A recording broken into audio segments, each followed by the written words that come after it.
The moving truck pulled away from the house just as 12-year-old David stepped onto the front porch of his new home. The neighborhood looked different from anything he'd ever known. Neat rows of houses stretched down the street, each with perfectly trimmed lawns and matching mailboxes. His old neighborhood had character, houses painted in bright colors, kids playing basketball in driveways, music drifting from open windows. This place felt quiet, almost too quiet. "Come on, honey," his mother called from inside. "Let's get you ready for your first day at the new school." David's stomach twisted. Starting over was never easy, but this felt different. When his father got promoted to regional manager, the family had to move to Riverside. It was supposed to be a good thing. Better schools, safer streets, more opportunities. But as David looked around at the spotless sidewalks and silent houses, he wondered if he'd fit in here. The next morning, David walked through the doors of Riverside Middle School. The building was impressive, newer than his old school, with shiny floors and colorful bulletin boards. Students moved through the hallways in groups, chatting and laughing. Most of them looked like they'd known each other forever. His first few classes went okay. Math was math and science was science. But when the bell rang for music class, David felt a familiar excitement. Music had always been his escape, his passion. Maybe this would be where he'd find his place. The music room was beautiful. A grand piano sat in the center, surrounded by chairs arranged in a perfect semicircle. Instruments lined the walls, violins in glass cases, a drum set in the corner, and sheet music organized in neat stacks. David had never seen such a well-equipped music room. Mrs. Patterson entered the classroom with the confidence of someone who'd been teaching for decades. She was a tall woman with silver hair pulled back in a tight bun, wearing a blazer that looked expensive. Her eyes swept across the room, taking note of each student. When her gaze landed on David, it lingered for just a moment longer than the others. "Welcome to Advanced Music Theory and Performance," she announced. "This class is for serious musicians only. We study classical composers, proper technique, and musical excellence. I expect dedication, discipline, and respect for the art form." David shifted in his seat. The way she said serious musicians made him wonder if she thought he belonged here. At his old school, Mr. Rodriguez had encouraged everyone to explore music, regardless of their background or skill level. This felt different. "Let's begin with attendance," Mrs. Patterson said, picking up her clipboard. She called out names with perfect pronunciation: Ashley, Brandon, Christopher, Elizabeth. When she reached David's name, she paused slightly as if unsure how to say it, even though it was perfectly straightforward. "David Johnson," she finally said, looking at him over her reading glasses. "Here," he replied quietly. "And where did you transfer from, David?" "Lincoln Middle School, downtown." A few students exchanged glances. Mrs. Patterson nodded slowly. "I see. Well, we'll see how you adjust to our standards here." The comment stung, but David tried to brush it off. Maybe she was just strict with all new students. As the class progressed, Mrs. Patterson talked about the semester's focus on European classical composers. She played recordings of Bach, Mozart, and Beethoven, explaining the historical context and musical complexity of each piece. David found himself genuinely interested. He'd heard these composers before, but never with such detailed analysis. "Classical music requires a certain sophistication," Mrs. Patterson explained, walking slowly around the room. "It's not like the popular music you hear on the radio. It demands proper training, cultural understanding, and years of disciplined practice." David thought about the hours he'd spent at his grandmother's old upright piano. Grandma Rose had taught him to play when he was 7, starting with simple church hymns and gradually working up to more complex pieces. She'd been the church organist for 40 years and knew music like some people knew breathing. Under her guidance, David had learned not just to play notes, but to feel the music, to understand its emotional depths. But looking around this pristine classroom, David wondered if his grandmother's teachings would count for anything here. Mrs. Patterson seemed to value a specific type of musical education, the kind that came with expensive lessons and concert hall performances. During the lesson, Mrs. Patterson selected students to demonstrate different musical concepts. She called on Ashley to identify intervals, Brandon to explain time signatures, and Elizabeth to analyze a Bach invention. Each time, she chose students who seemed confident, who raised their hands eagerly. David kept his hand down, not because he didn't know the answers, but because something in Mrs. Patterson's manner made him hesitant. "Now," Mrs. Patterson announced toward the end of class, "let's discuss this year's fall concert. This is our opportunity to showcase real musical talent. I'll be selecting students based on their demonstrated ability and commitment to excellence." Several students perked up, clearly hoping to be chosen. David felt that familiar pull, the desire to perform, to share his love of music with others. But Mrs. Patterson's words made him wonder if she'd consider him real musical talent. As she continued talking about the concert requirements, David noticed how she emphasized certain phrases: proper training, classical tradition, musical heritage. Each phrase felt like a small barrier, a suggestion that some students belonged in this world and others didn't. The bell rang, and students began packing up their things. David was gathering his notebook when he heard Mrs. Patterson talking to a group of students near the piano. "Remember, classical music isn't for everyone," she was saying in a voice just loud enough for David to hear. "It requires a certain background, a cultural foundation that can't be rushed or faked. Some students might be more suited to other types of music." David's face burned. He wasn't sure if she was talking about him specifically, but the timing felt deliberate. He hurried out of the classroom, his excitement about music class deflated. Walking to his next class, David thought about his grandmother's words from years ago. "Music doesn't care about the color of your skin or where you come from, baby. Music only cares if you love it enough to let it speak through you." But as David navigated the hallways of his new school, he wondered if everyone shared his grandmother's view of music. Mrs. Patterson's classroom felt like a place where unspoken rules determined who belonged and who didn't. And for the first time in his life, David questioned whether his musical passion would be welcome in this new world he'd entered. 3 weeks had passed since David started at Riverside Middle School, and music class had become the most complicated part of his day. He loved the subject but dreaded the environment Mrs. Patterson had created. Every class felt like a test he wasn't sure he was supposed to pass. David had tried to blend in, sitting quietly in the back row and only speaking when directly asked a question. He watched as Mrs. Patterson praised certain students for their musical insights while overlooking others entirely. The pattern was becoming clear, though nobody talked about it openly. On this particular Tuesday morning, Mrs. Patterson entered the classroom with unusual energy. Her eyes sparkled with excitement as she placed a stack of sheet music on the piano. "Class, I have wonderful news," she announced. "Next month's fall concert will be our most prestigious yet. The school board will be attending, along with parents and community members.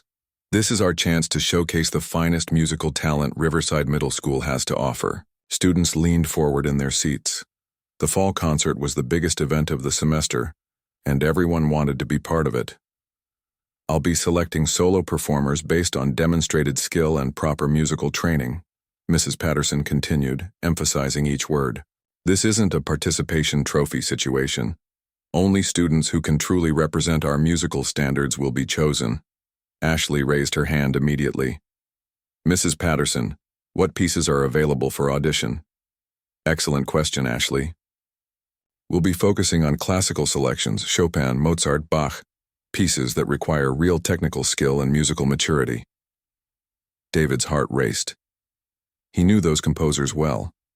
Grandma Rose had taught him several Chopin pieces, including the challenging Minute Waltz. His fingers practically itched to touch those keys and show what he could do. But doubt crept in quickly. Mrs. Patterson had made it clear that she valued proper musical training. Would his grandmother's teachings count?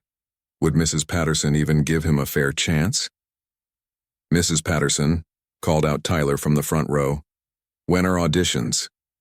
"Auditions will be held Friday after school. Students who wish to participate should sign up by Thursday." She paused, scanning the room. "Remember, this is for serious musicians only. I don't want to waste time with students who aren't ready for this level of performance. The warning was clear, but David felt a spark of determination. He'd been playing piano for 5 years. He'd performed at his grandmother's church, played for family gatherings, and spent countless hours perfecting his technique. Maybe it was time to stop hiding his abilities. When the bell rang, David lingered as other students rushed to sign up for auditions.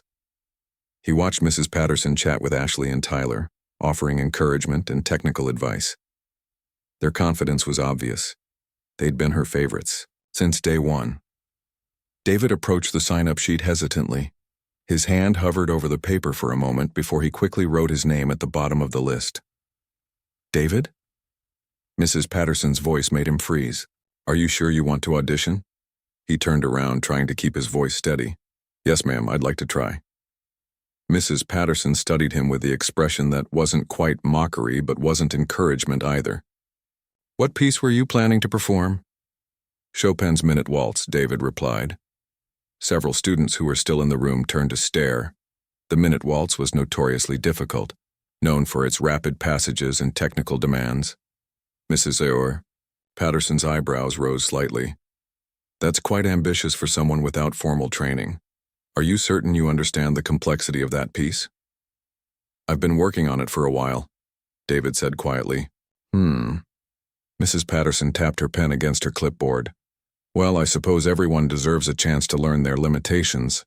Just remember, David, there's no shame in recognizing when something is beyond your current skill level. The dismissal in her voice was unmistakable. David felt his cheeks burn, but he managed to nod and leave the classroom with whatever dignity he had left. For the rest of the week, David threw himself into practice. Every afternoon after school, he went to his grandmother's house and worked on the Minute Waltz until his fingers ached.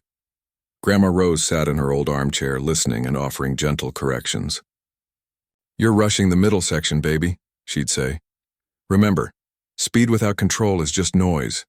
Let the music breathe. David would slow down, focusing on clarity and expression rather than just getting through the notes. Under his grandmother's guidance, the piece began to take shape, not just as a technical exercise, but as a living, breathing work of art. Tell me about this teacher of yours, Grandma Rose said during one practice session. David hesitated. He didn't want to worry her, but the weight of Mrs. Patterson's subtle dismissals had been building up inside him. She's strict, he finally said. She has very specific ideas about who belongs in classical music. Grandma Rose was quiet for a long moment. David, look at me. He turned from the piano to face her. Music doesn't belong to any one type of person. It doesn't care about your address or your family's bank account. When you sit at that piano and play from your heart, you're carrying on a tradition that's bigger than any one teacher's opinions. Her words gave David strength, but as Friday approached, his nervousness grew. He'd seen the other students practicing. Ashley with her perfectly polished Mozart sonata, Tyler with his technically precise Bach invention. They had the confidence that came from years of expensive lessons and concert hall performances. Friday. Afternoon arrived, and David found himself outside the music room door listening to the auditions in progress. Ashley's Mozart was flawless but somehow cold, like a perfect photograph of a flower instead of the real thing. Tyler's Bach was precise but mechanical, hitting every note correctly without any real musical soul. When his turn came, David walked into the room with his heart pounding.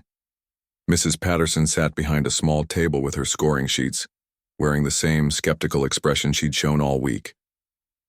David Johnson, she announced, as if reminding herself why this was happening. Chopin's Minute Waltz, whenever you're ready. David approached the piano, the beautiful grand piano he'd been admiring since his first day. He'd imagined this moment so many times, but now that it was here, doubt flooded his mind. What if Mrs. Patterson was right? What if his grandmother's teachings weren't enough? What if he was about to embarrass himself in front of everyone? But as David placed his hands on the keys, he heard his grandmother's voice in his memory. Play from your heart, baby. That's where the real music lives. He took a deep breath, closed his eyes for just a moment, and began to play. The first notes rang out clear and strong. David felt the familiar comfort of the piano responding to his touch, the keys becoming an extension of his thoughts and emotions. This wasn't just about proving himself to Mrs. Patterson anymore. This was about sharing the music that lived inside him. As he moved into the challenging rapid passages, David forgot about everything, except the conversation between his fingers and the keys. The music flowed through him the way his grandmother had taught him, not as a series of notes to be conquered, but as a story to be told. And in that moment, as the beautiful melody filled the room, David realized that Mrs. Patterson's opinion couldn't change what he knew to be true. He belonged here, in this music, in this moment, sharing the gift his grandmother had given him. The first notes of Chopin's Minute Waltz filled the music room with a clarity that surprised everyone, including David himself. His fingers moved across the keys with the confidence born from countless hours of practice. But more than that, with the deep understanding his grandmother had nurtured in him over the years. Mrs. Patterson had been arranging papers on her desk, clearly expecting a brief, unsuccessful attempt that would prove her point about David's limitations. But something in the quality of those opening measures made her hands stop moving. She looked up from her clipboard, her expression shifting. From casual dismissal to sharp attention, David was lost in the music now. The rapid passages that made this piece so challenging flowed from his fingers like water. Each note was crystal clear, each phrase shaped with musical intelligence that went far beyond simple technical execution. This wasn't just someone playing notes correctly. This was someone who understood what Chopin was trying to say. The middle section of the piece, with its gentler melody, showcased a different side of David's musicianship. Where other students might have rushed through to get back to the flashier parts, David let the lyrical phrases breathe. His grandmother had taught him that the quiet moments in music were just as important as the loud ones, and that lesson was evident in every carefully shaped note. Mrs. Patterson found herself leaning forward in her chair. The boy she had dismissed as unprepared, the student she assumed lacked proper training, was demonstrating a level of musical maturity that rivaled conservatory students. His touch was sensitive, his timing impeccable, his understanding of the piece's structure sophisticated and nuanced. As David moved into the final section, the technical challenges that had destroyed many attempts at this piece seemed to pose no problem for him at all. His fingers danced across the keys with both precision and expression, building toward the piece's dramatic conclusion. But what struck Mrs. Patterson most wasn't just his technical ability, it was the way he made the music sing. She had heard this piece performed hundreds of times by students over the years. Most played it like an athletic event, focused only on getting through the difficult passages without mistakes. But David was telling a story with the music, painting emotions and images that made the familiar piece feel fresh and alive.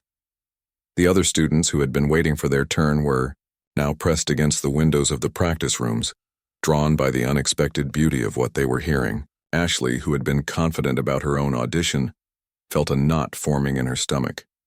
Tyler, who had never doubted his place as Mrs. Patterson's star student, found himself questioning whether his own technically perfect, but emotionally vacant playing could compete with this. Mrs. Patterson's mind was racing. How had she misjudged this so completely? The assumptions she had made about David based on his background, his quiet demeanor, his previous school. All of it was crumbling as she listened to him play with the skill and sensitivity of someone who had been immersed in serious music study for years. But it wasn't just the technical skill that shook her. It was the musical soul that David brought to the piece. She had spent her career trying to teach students to find that elusive quality that separated real musicians from people who simply played notes correctly. And here was this boy she had written off, demonstrating exactly that quality in abundance. David approached the piece's famous conclusion. Mrs. Patterson realized she was holding her breath. The rapid-fire passages that ended the waltz required not just speed, but incredible control and musical understanding. One wrong note, one moment of lost concentration, and the entire performance would collapse. But David's concentration never wavered. His grandmother had taught him that the end of a piece was like the conclusion of a conversation. It needed to feel inevitable, like the only way the story could end.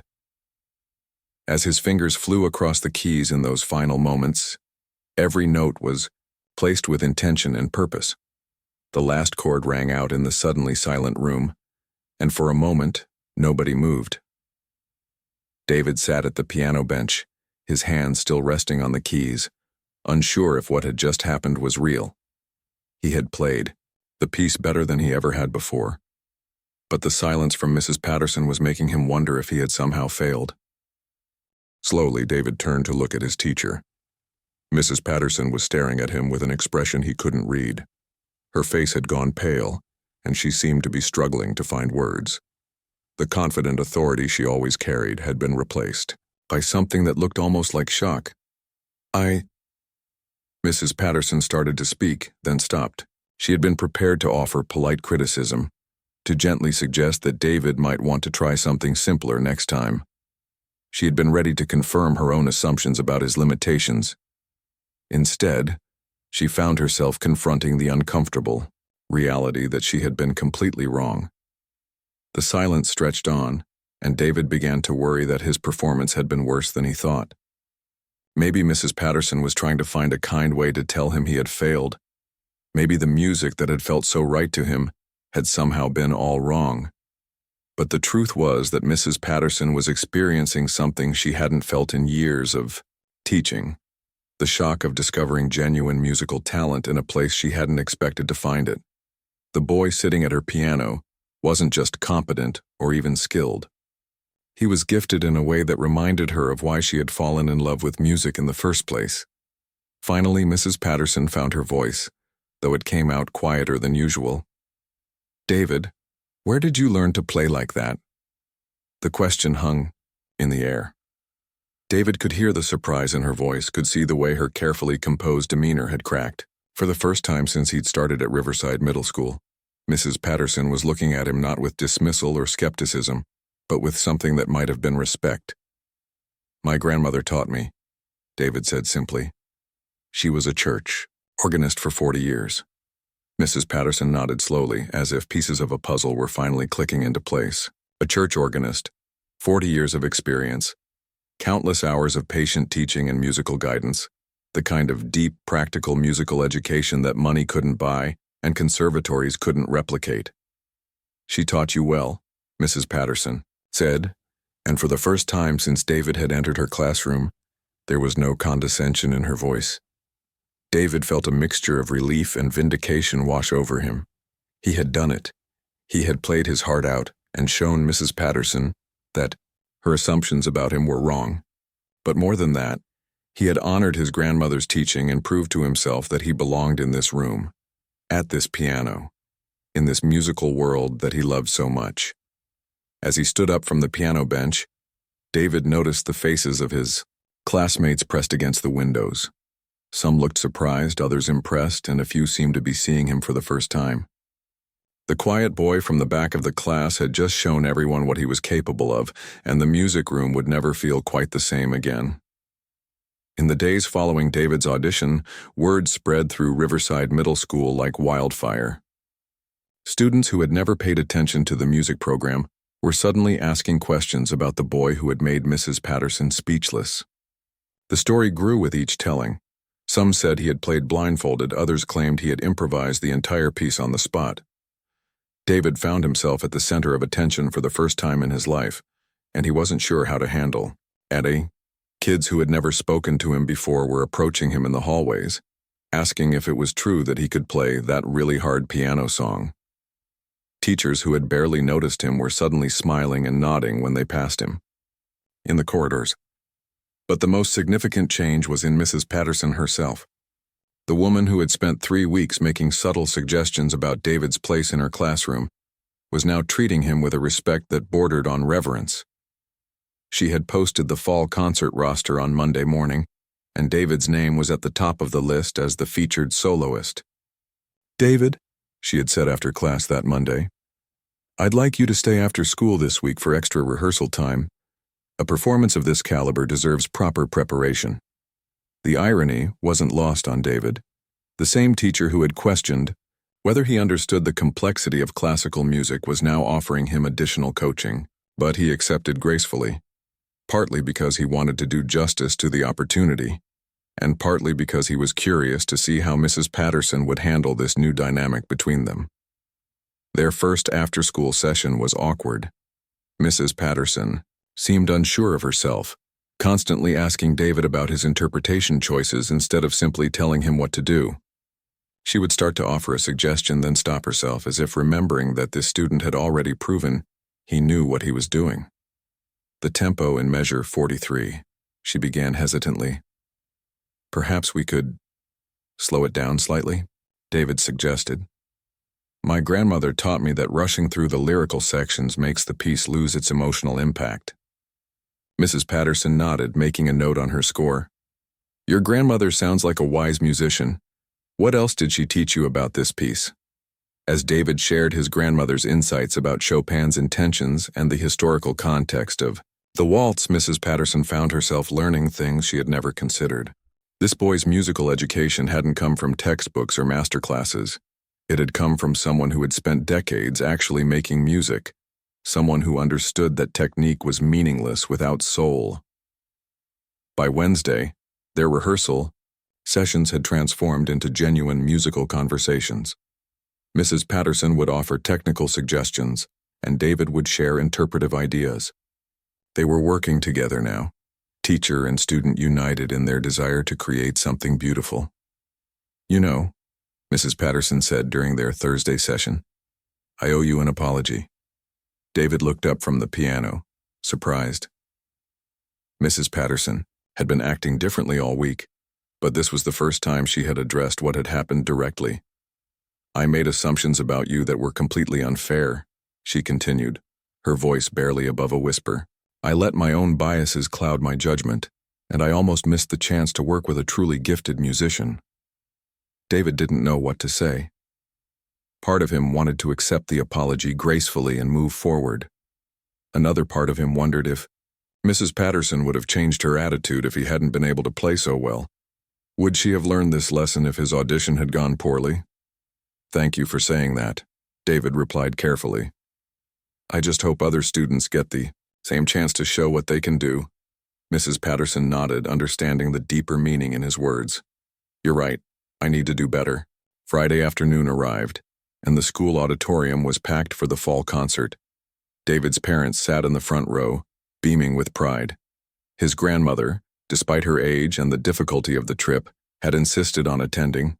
She sat with David's family, wearing her best dress and the pearls she saved for special occasions. Backstage, David felt the familiar pre-performance nerves, but they were different this time. At his grandmother's church, he had played for people who loved him no matter what. At school talent shows, the audience had been supportive but not particularly discerning. This was different.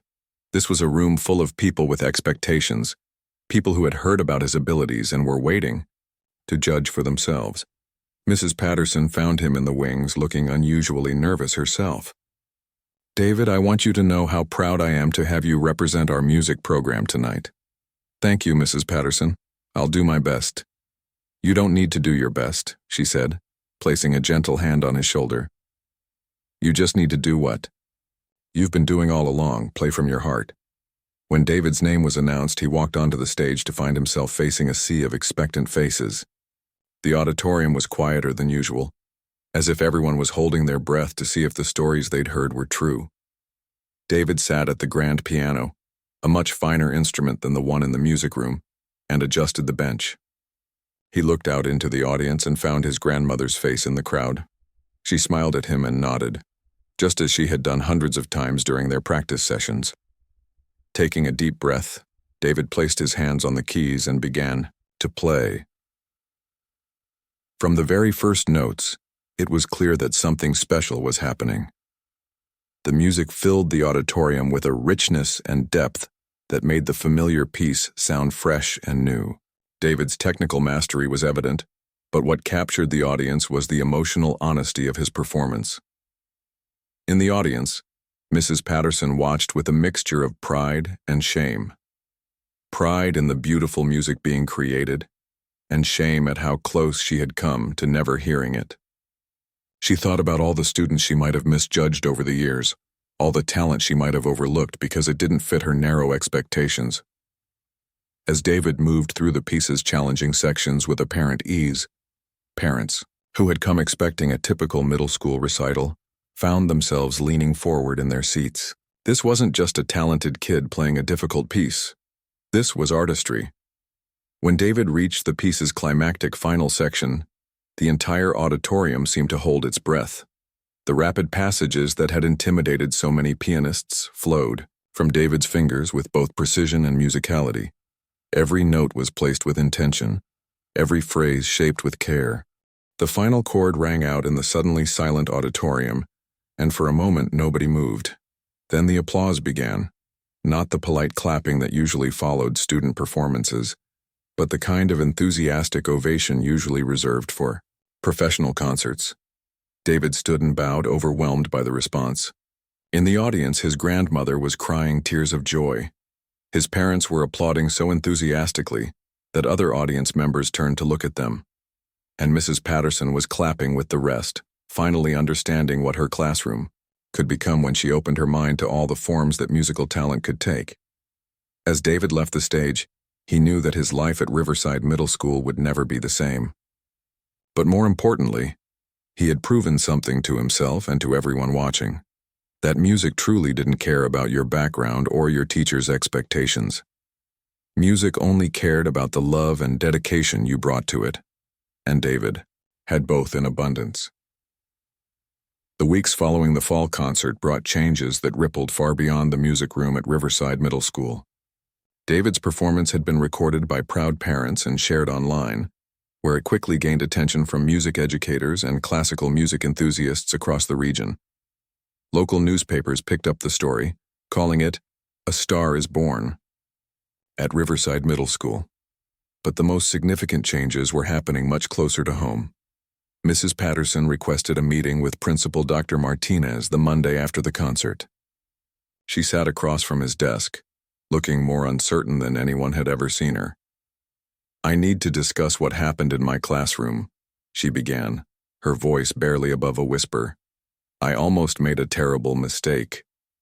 Dr. Martinez listened as Mrs. Patterson described how she had nearly dismissed David's musical abilities based on assumptions that had nothing to do with his actual talent.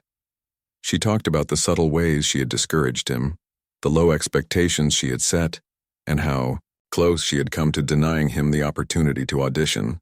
"I've been teaching for 23 years, Mrs. Patterson said, her hands folded tightly in her lap. "I thought I knew how to recognize musical talent. But I realize now that I was only looking for talent that looked like what I expected to. See?" Dr. Martinez nodded thoughtfully. "What do you think we should do about this?" "I want to attend bias training," Mrs. Patterson said immediately. "And I think our entire music department needs to examine how we evaluate and encourage students. I don't want any other child to experience what David went through." Within 2 weeks, Mrs. Patterson was enrolled in a comprehensive program about unconscious bias in education. She studied research about how preconceptions could affect teacher-student relationships and learned strategies for creating more inclusive classroom environments. Meanwhile, David's musical horizons were expanding rapidly. News of his performance had reached the director of the regional youth orchestra, who invited David to audition. When he played the same Chopin piece that had changed everything at school, he was immediately accepted with a full scholarship. "Your technique is impressive," the orchestra director told David after his audition. "But what really sets you apart is your musical intelligence. You understand that playing notes correctly is just the beginning. Real music happens when you connect with something deeper." David smiled, thinking of his grandmother. "That's what my grandmother always tells me." The orchestra rehearsals introduced David to a world of serious young musicians from across the state. Some had been playing since they were toddlers, some had expensive private teachers, and some, like David, had learned from family members who simply loved music. What united them all was their dedication to their craft and their desire to grow as musicians. Back at Riverside Middle School, Mrs. Patterson was implementing changes in her teaching approach. She began each semester by having students share their musical backgrounds, not to judge them, but to understand the rich variety of experiences they brought to the classroom. She realized that musical knowledge could come from church organists, mariachi bands, jazz ensembles, and countless other sources beyond formal conservatory training. Music education isn't about creating identical musicians, she explained to her colleague during a department meeting. It's about helping each student develop their unique musical voice.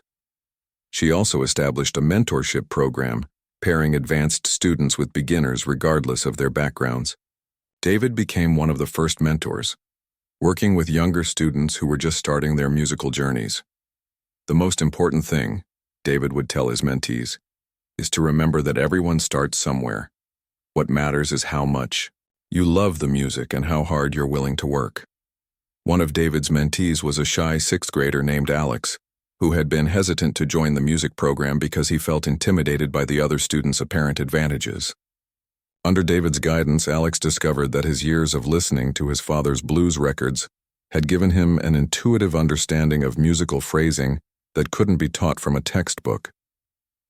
Mrs. Patterson watched these mentoring sessions with growing appreciation for what she had almost lost. David's influence on the younger students was profound, not just musically, but in terms of confidence and belonging. He showed them that musical excellence could come from many different paths. The spring semester brought new opportunities for David. He was invited to perform at the Regional Music Educators Conference, where his story became a case study in recognizing and nurturing diverse musical talent.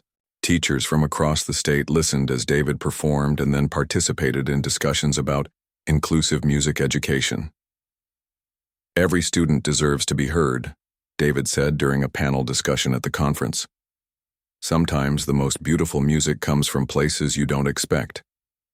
Mrs. Patterson, who attended the conference with David, found herself answering questions about how she had changed her teaching methods. It was uncomfortable at times, acknowledging her past mistakes in front of other educators, but she felt it was important to be honest about her journey. I learned that my job isn't to decide who belongs in classical music, she told the audience. My job is to help every student discover what musical gifts they have and then nurture those gifts, regardless of where they come from. As the school year progressed, the culture in Mrs. Patterson's classroom became noticeably more inclusive. Students from all backgrounds felt welcome to share their musical ideas and experiences. The spring concert featured not just classical pieces, but also arrangements of spirituals, folk songs, and jazz standards, representing the diverse musical heritage of the student body. David's grandmother attended every one of his performances, beaming with pride from her front row seat. After the spring concert, she approached Mrs. Patterson with tears in her eyes. "Thank you for giving my grandson the chance to shine," she said, clasping Mrs. Patterson's hands. Mrs. Patterson shook her head. "I should be thanking you. You gave him something I couldn't teach, a deep love for music that goes beyond technique. You made him the musician he is." As eighth grade graduation approached, David reflected on how much had changed since that first day in Mrs. Patterson's classroom. He had grown as a musician, certainly, but more importantly, he had learned that standing up for yourself and your abilities was sometimes necessary, even when it felt uncomfortable. Mrs. Patterson had grown too. She had confronted her own biases and worked to become a better teacher. The relationship between them had evolved from antagonistic to genuinely collaborative, built on mutual respect and shared love of music. At the graduation ceremony, David was recognized not just for his musical achievements, but for his role in making the school's music program more welcoming for all students. As he accepted his award, he thought about the journey that had brought him to this moment. "None of this would have happened," he said in his brief acceptance speech, "if I hadn't learned that your worth isn't determined by other people's expectations. Sometimes you have to show them who you really are." In the audience, Mrs. Patterson applauded with genuine pride and gratitude. She had learned one of the most important lessons of her teaching career from a 12-year-old boy who had simply wanted the chance to share his love of music. And in learning that lesson, she had become not just a better teacher, but a better person. The story of David and Mrs. Patterson became a reminder that transformation is possible for everyone, students who need to find their voice, and teachers who need to examine their assumptions. Music had brought them together, challenged them both, and ultimately taught them that the most beautiful harmonies often come from the most unexpected places.